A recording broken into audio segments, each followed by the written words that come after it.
Hi everyone, here's what's bothering me today. Not a lot of people outside of the Black Nova Scotian community know about William A. White, and I think it's high time we change that.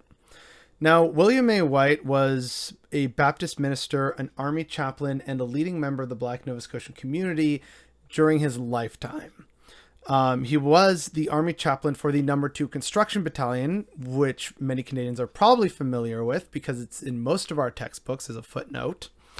And this made him the only black officer in the Canadian Expeditionary Force during the First World War. His story goes beyond that, however, but it's definitely worth mentioning. But I guess we should start a little bit with where he comes from. So William A. White is the son of formerly enslaved parents from Virginia, and he was born during the period of Reconstruction in the wake of the American Civil War. In the 1890s, he went to Baltimore, Maryland, where he joined the Union Baptist Church. And while there, he actually, then he moved to Washington, D.C., and there is where he attended Wayland Seminary. And there he met Mary Blackadar, who is a graduate of Acadia University in Nova Scotia. And she contacted Acadia University, sensing that, William White would be a good fit.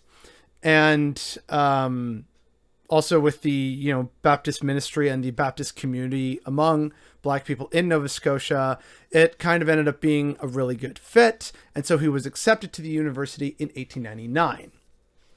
And so he came to Acadia University in Nova Scotia to study religion, and he managed to graduate with a Bachelor of Arts degree in theology in 1903. And that made him only the second black person to graduate from Acadia, like ever at this point in time. Now, on top of that, he did some missionary work traveling to various black communities throughout Nova Scotia, serving as a Baptist minister. And he actually established the Second Baptist Church in New Glasgow. Now, New Glasgow is actually a pretty significant place in black Canadian history, and we'll get into that and how it touches on some more famous black Canadians in future episodes. But basically, this is where he sets up shop for a while, and then he becomes a minister of Zion United Baptist Church in Truro, Nova Scotia in 1905. He settles into the community, he gets a wife, things are going fine, and then World War I rolls around, which again, as I talked about before, racism against enlistment, but he still wants to serve and eventually manages to get into the Number 2 Construction Battalion as the Army chaplain.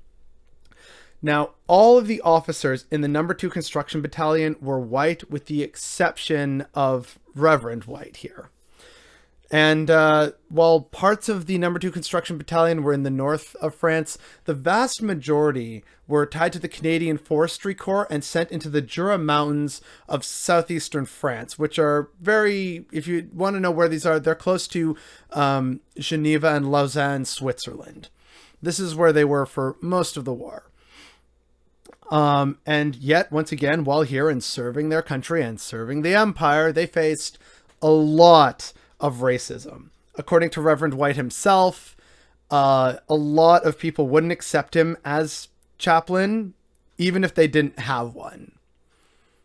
Good, white, God-fearing Christians would rather, not be read their, last rites or be put away for death or have a prayer before going out to battle from a black person. They'd rather have none at all than hear, the gospel and the good news from the good book from a black person.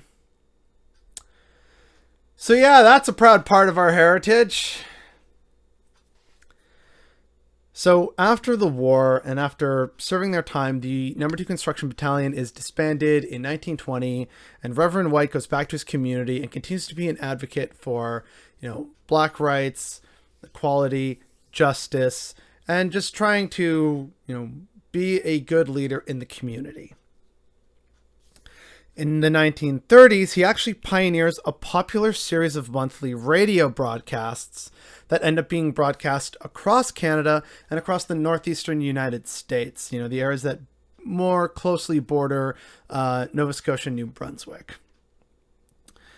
And, it proves to be pretty popular, but then the Great Depression rolls around. And so during that point in time, he actually sets up a program to raise $2,500 a year, which again, at this point in time is a lot of money. But he manages to set up this program that raises those funds to create trade schools inside of black churches, whether they are Canadian black churches or American black churches. He died from pneumonia on the 9th of September, 1936. So, yeah, height of the Great Depression, but it still shows that he tried to challenge things and never stopped helping people. And that's really where it ends for Reverend White, the first and only black officer in the Canadian Expeditionary Force in World War I, a prominent black Nova Scotian leader, a man of God, if that's your jam, and just generally an important part of community and turn of the century Nova Scotia. At that point in time, according to some, he achieved an almost mythic status. And it's a part of black Canadian history, and particularly black Nova Scotian history, that, again, most of us outside of Nova Scotia and the Maritimes are probably entirely unaware of. In some ways, he's a man of first as the first officer, but if there's anything to take away from his legacy, is that he never stopped fighting, and even in the face of adversity and racism, continued to do what is right and good. And I think that is a legacy worth celebrating and worth honoring. And the fact that more of us don't know about this man is definitely what's bothering me today.